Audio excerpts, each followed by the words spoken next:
Bismillahirrahmanirrahim. Assalamualaikum warahmatullahi wabarakatuh. Di sini nama saya perkenalkan terlebih dahulu. Nama saya Muhammad Resi Maulana. Di sini saya akan membahas tentang konsep pertumbuhan perbankan dan lembaga keuangan syariah di Indonesia.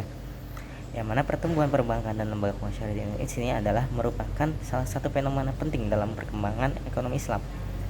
Konsep pertumbuhan ini tidak hanya mencakup aspek kuantitatif seperti jumlah lembaga keuangan atau total aset, tetapi juga aspek kualitatif seperti apa? Kualitas layanan, inovasi produk, serta peningkatan pemahaman masyarakat terhadap namanya keuangan syariah atau lembaga keuangan syariah. Dan berikut saya akan menjelaskan beberapa poin penting dalam konsep ini. Yang pertama adalah dasar filosofis dan prinsip syariah.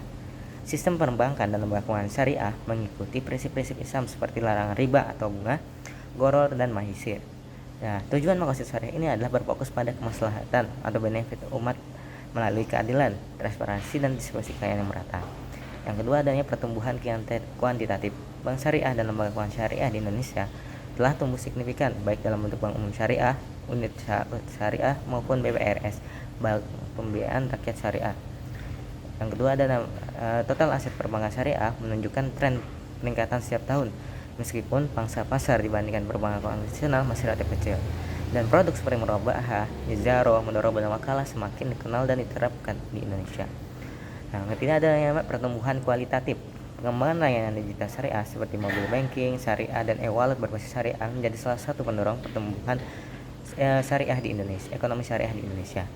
Kampanye edukasi masyarakat tentang keuangan syariah semakin dikencarkan juga melalui berbagai media dan institusi pendidikan. Itu ada namanya juga Otoritas Jasa Keuangan atau OJK dan Bank Indonesia yang terus memperbaiki regulasi untuk mendorong stabilitas dan pertumbuhan sektor ini. Yang keempat ada namanya faktor pendorong pertumbuhan. Pemerintah mendukung perkembangan sektor ini melalui kebijakan strategis seperti Master Plan Ekonomi Syariah Indonesia (MEKSI) dan pengembangan infrastruktur keuangan syariah. Mayoritas penduduk Indonesia yang beragama Islam menciptakan pasar potensial bagi produk keuangan syariah.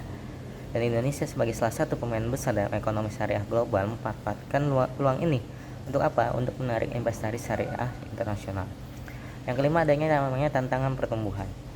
Perbankan syariah harus bisa mampu bersaing dengan bank konvensional dari segi efisiensi, layanan, dan inovasi.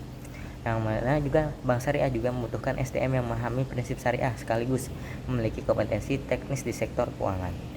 Dan perlu upaya lebih untuk meningkatkan pangsa pasar yang saat ini masih di bawah 10% dari total aset perbankan nasional.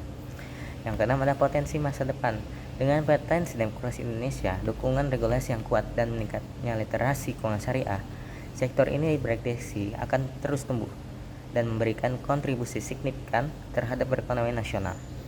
Nah, dari sini kita dapat simpulkan pertumbuhan perbankan dan lembaga keuangan syariah Indonesia mencerminkan sinergi antara prinsip syariah, inovasi teknologi, dan potensi pasar. Untuk apa? Untuk mencapai keberlanjutan diperlukannya penguatan regulasi, pengembangan produk yang relevan, dan peningkatan kesadaran masyarakat terhadap pentingnya ekonomi syariah.